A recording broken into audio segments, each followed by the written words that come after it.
दोस्तों, स्वागत है आप सभी का अपना चैनल अंकिता दीदी टीचिंग। तो आज हम पढ़ने वाले हैं फ्यूचर परफेक्ट। ठीक है, आज हम लोग कौन सा टेंस के बारे में पढ़ने वाले हैं जी? फ्यूचर परफेक्ट के बारे में पढ़ने वाले हैं। ठीक है, तो फ्यूचर परफेक्ट का मैंने पहले भी एक पार्ट बना दिया है जिसमें फ्यूचर परफेक्ट का अफर्मेटिव सेंटेंस को बताया है। ठीक है, आज हम पढ़ेंगे फ्यूचर परफेक्ट का नेगेटिव सेंटेंस। ठीक है, तो देखो सबसे पहले आपको फ्यूचर परफेक्ट का क्या होना चाहिए, पहचान पता होना चाहिए कि फ्यूचर परफेक्ट टेंस का पहचान होता क्या है। ठीक है, तो इसका पहचान होता है चुका होगा, चुकी होगी या फिर चुके होगे। ठीक है, मतलब किसी भी वाक्य के लास्ट में यदि आपको चुका होगा, चुकी होगी या फिर चुके होगे शब्द दिखता है तो आपको कौन सा टेंस रहता है? फ्यूचर परफेक्ट रहता है। ठीक है, जैसे कि मैं अगले साल शिक्षक बन चुकी होंगी। ठीक है, तुम अगले साल शादी कर चुके होगे।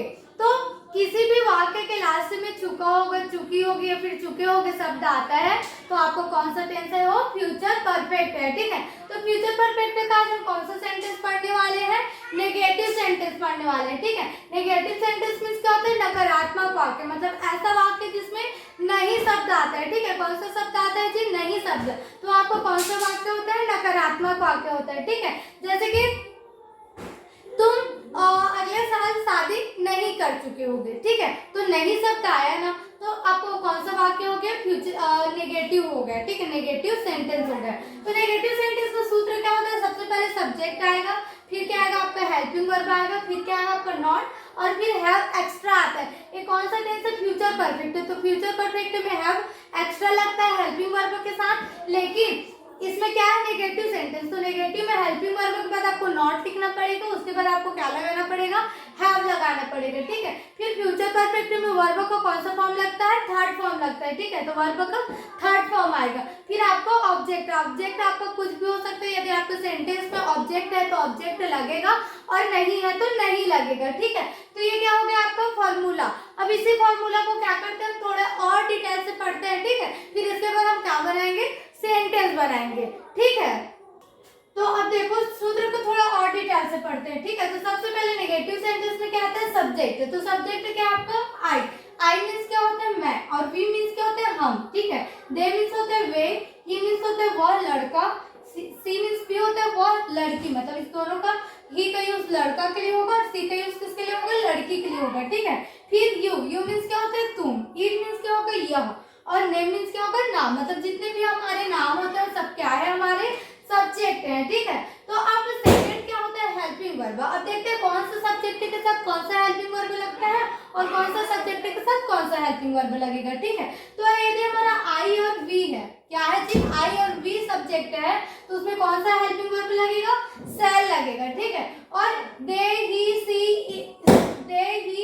सी यू इट नेम, इन सभी के साथ कौन सा हेल्पिंग वर्ब आएगा? वी आएगा। ठीक है, फिर क्या आएगा आपका? नॉट आएगा, फिर क्या आएगा? हैव आएगा, हैव के बाद क्या आएगा? वर्ब का थर्ड फॉर्म। वर्ब का थर्ड फॉर्म मतलब किसी भी वर्ब के लास्ट में आपको ईडी लगा देना है। ठीक है, तो आपको वर्ब का थर्ड फॉर्म बन जाएगा। और बहुत सारे ऐसे वर्ब होते हैं जिनको क्या करना पड़ता है? आपको याद करना पड़ता है। ठीक है, वो वर्ब के नियम से नहीं बनते हैं। ठीक है, प्लस क्या होता है? ऑब्जेक्ट। ऑब्जेक्ट मीन्स ऐसा चीज जो हमको कोई भी कार्य को करने में मदद करते हो, क्या होता है? ऑब्जेक्ट। तो बहुत सारे सेंटेंस में ऑब्जेक्ट यूज होते हैं और बहुत सारे सेंटेंस में ऑब्जेक्ट यूज नहीं होते। ठीक है, तो ये हो गया हमारे जो फॉर्मूला है उसका डिटेल। ठीक है, अब इसी से हम क्या बनाते हैं? सेंटेंस बनाते हैं। ठीक है, अब इस सेंटेंस को देखो, हम इस दुनिया को नहीं बदल चुके होंगे। ठीक है, हम इस दुनिया को नहीं बदल चुके होंगे। तो देखो सबसे पहले ये हमको इंग्लिश में कोई भी हिंदी सेंटेंस को ट्रांसलेट करना है तो पहले किसका पहचान करना पड़ता है? टेंस का। ठीक है, तो टेंस का पहचान कहाँ से होता है? वाक्य के लास्ट से। तो वाक्य के लास्ट में क्या है? चुके होंगे। तो चुके हो मतलब आपका कौन सा टेंस है? ये फ्यूचर परफेक्ट है। ठीक है, अब उसके बाद हमको सेंटेंस पहचानना रहता है कि अफर्मेटिव सेंटेंस है, नेगेटिव है, या फिर इंट्रोगेटिव है, या फिर इंट्रोनेगेटिव है। तो हमको उसका पहचान कहाँ से होता है?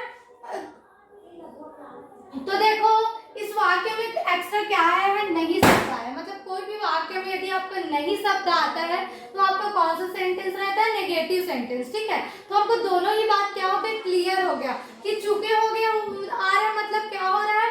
फ्यूचर परफेक्ट हो गया। ठीक है, और नहीं शब्द आ रहा है मतलब क्या हो गया? सेंटेंस हो गया, ठीक है। तो नेगेटिव का हमको सूत्र पता है, सबसे पहले क्या था, सब्जेक्ट। तो सब्जेक्ट कौन है हमारा, हमको क्या बोलते हैं जी, वी बोलते हैं। तो सबसे पहले क्या आएगा, वी, ठीक है। वी के साथ कौन सा हेल्पिंग वर्ब आता है, सेल आता है। तो क्या आ जाएगा, सेल, वी सेल, ठीक है। फिर नेगेटिव है तो एक्स्ट्रा यहाँ क्या लगाना पड़ेगा, नॉट लगाना पड़ेगा, ठीक है। फिर क्या लगाना पड़ेगा जी, एक्स्ट्रा हैव लगाना पड़ेगा, है ना। फिर क्या आता है, वर्ब का थर्ड फॉर्म। तो वर्ब क्या है इसमें, बदल, मतलब बदलना को क्या बोलते हैं, चेंज बोलते हैं, ठीक है जी। क्या बोलते हैं, चेंज। तो चेंज का थर्ड फॉर्म क्या होगा, चेंज्ड होगा, है ना। तो we shall not have changed. फिर क्या था आपका ऑब्जेक्ट, तो ऑब्जेक्ट क्या है आपका, इस दुनिया। तो इस दुनिया को क्या बोलेंगे, दिस वर्ल्ड बोलेंगे, ठीक है।